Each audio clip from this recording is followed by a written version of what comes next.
Hola, querido. En este estudio veremos el mensaje de Jesús a la iglesia de Laodicea. Mira, en el libro de Apocalipsis encontramos 7 cartas dirigidas a 7 diferentes iglesias de aquel tiempo. El mensaje era para esas iglesias. Sin embargo, esas cartas también son epístolas proféticas y describían el estado de la iglesia cristiana a lo largo de la historia, en cada etapa de la historia. La iglesia de Laodicea simboliza al último periodo de la historia, o sea, a la iglesia de nuestros días. Su mensaje es actual. Describe no solo la situación de la iglesia, sino también el único remedio para el problema de la tibieza espiritual.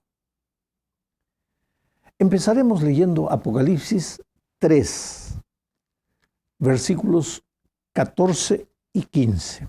Dice así: escribe al ángel de la iglesia en Laodicea, el Amén, el testigo fiel y verdadero, el principio de la creación de Dios, dice esto: yo conozco tus obras, que ni eres frío ni caliente. Ojalá fueras frío o caliente. Es interesante la manera como Jesús se presenta a la iglesia de Laodicea. Usa 3 títulos: el Amén, el testigo fiel y verdadero, y el principio de la creación de Dios. Los 2 primeros títulos, el Amén y el testigo fiel y verdadero, expresan certidumbre. Amén es la palabra final, está dicho, así será, no hay cómo volver atrás. El segundo título también expresa certeza.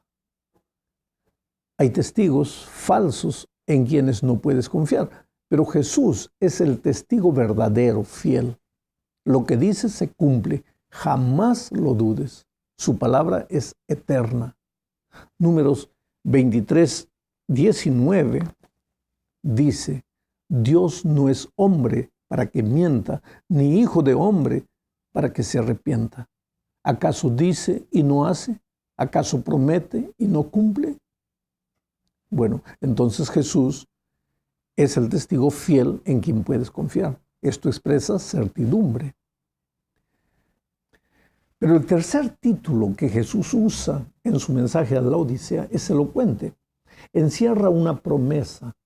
Él es el principio de la creación, en el sentido de el originador de la creación. A partir de Él existe todo.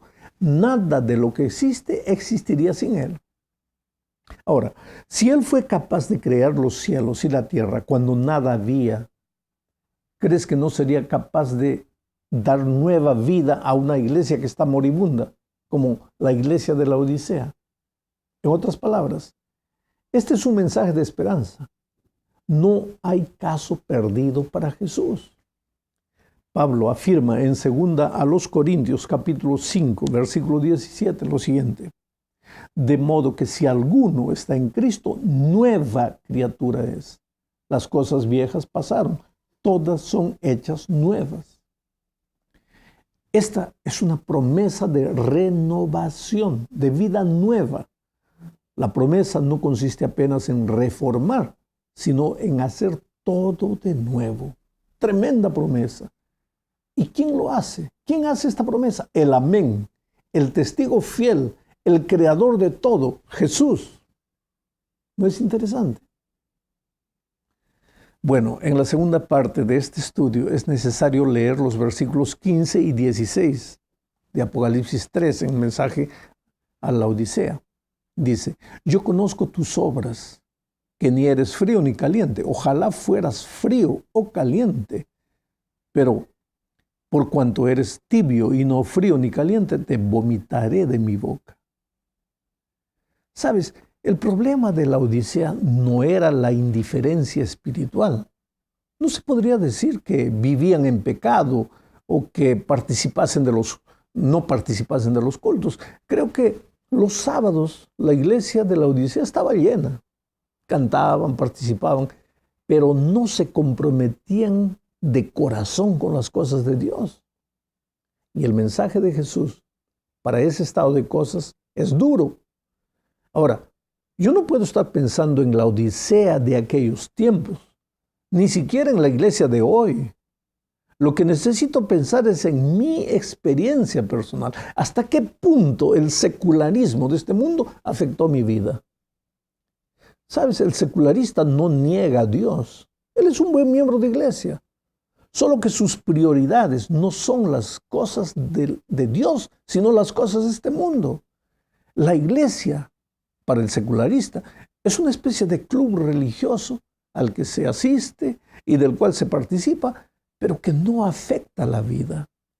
Uno se acomoda, se habitúa, se acostumbra, pero va muriendo poco a poco. Las cosas de Dios no hacen más vibrar, porque hay otros intereses más urgentes. Escuche esto. Mientras preparo estos comentarios, yo me pregunto a mí mismo, ¿cuánto me parezco a la Odisea?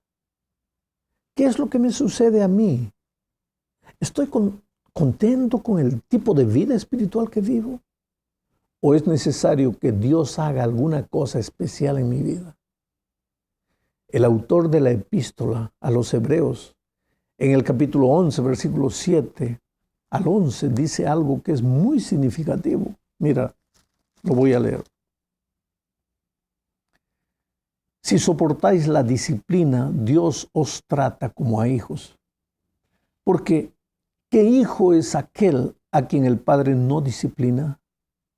Pero si se os deja sin disciplina, de la cual todos han sido participantes, entonces sois bastardos, no hijos.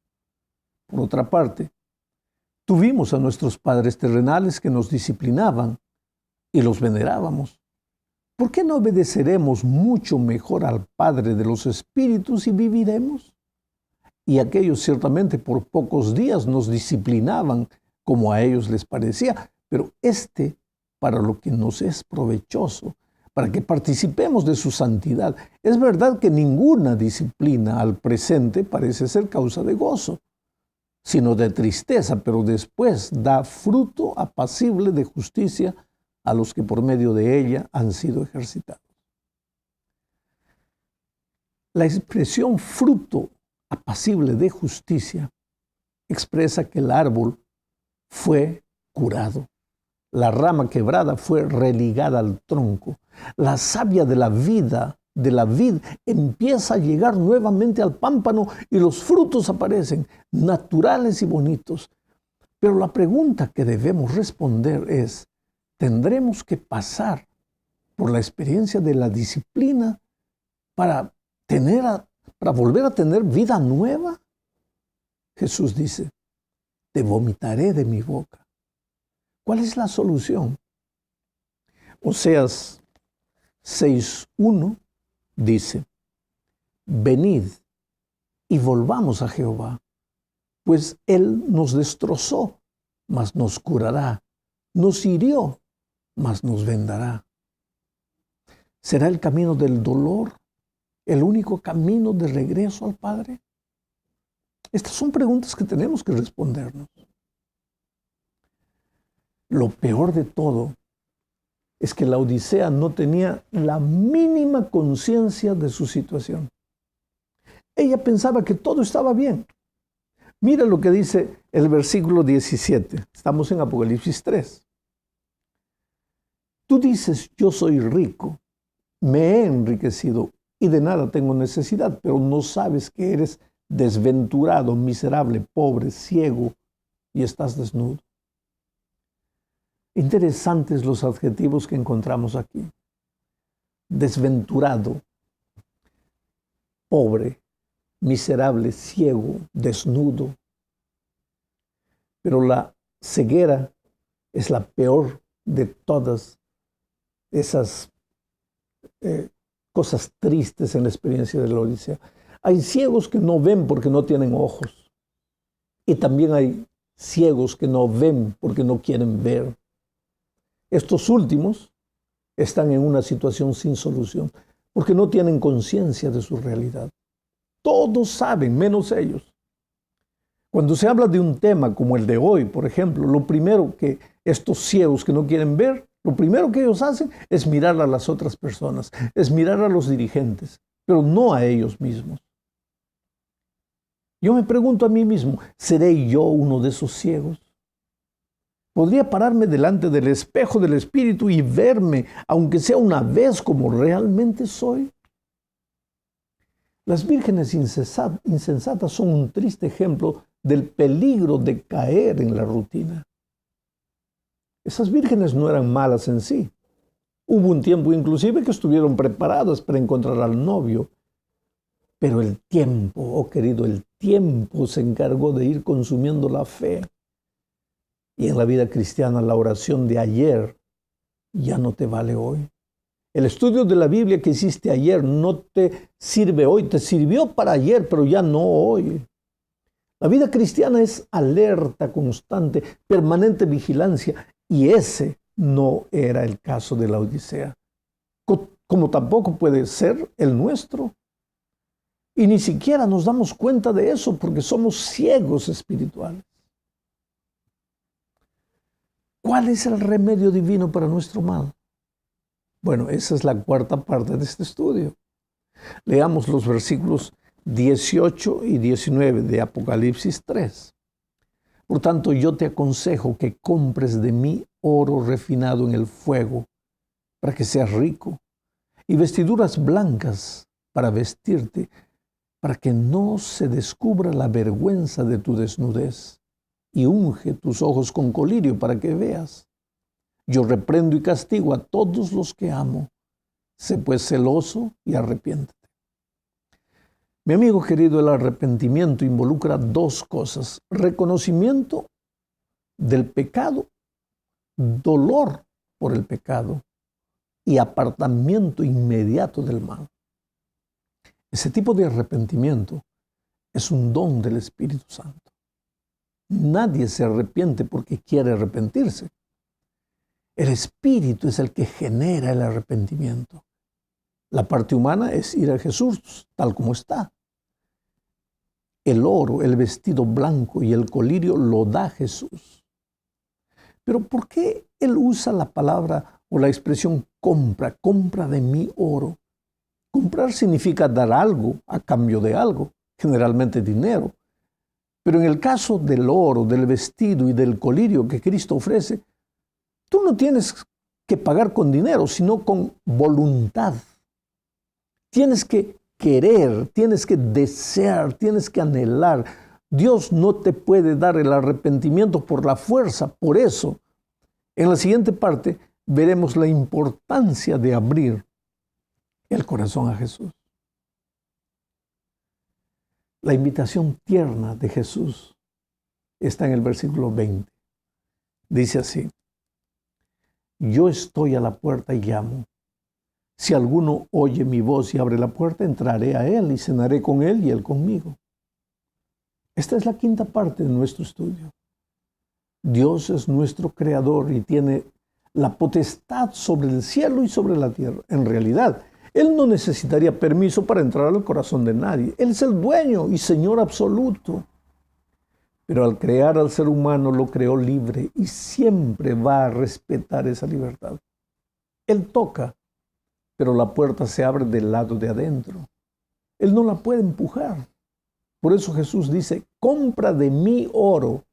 La parte que el ser humano coloca en esta transacción no es dinero, es voluntad. La voluntad tiene que ser colocada al servicio de Jesús.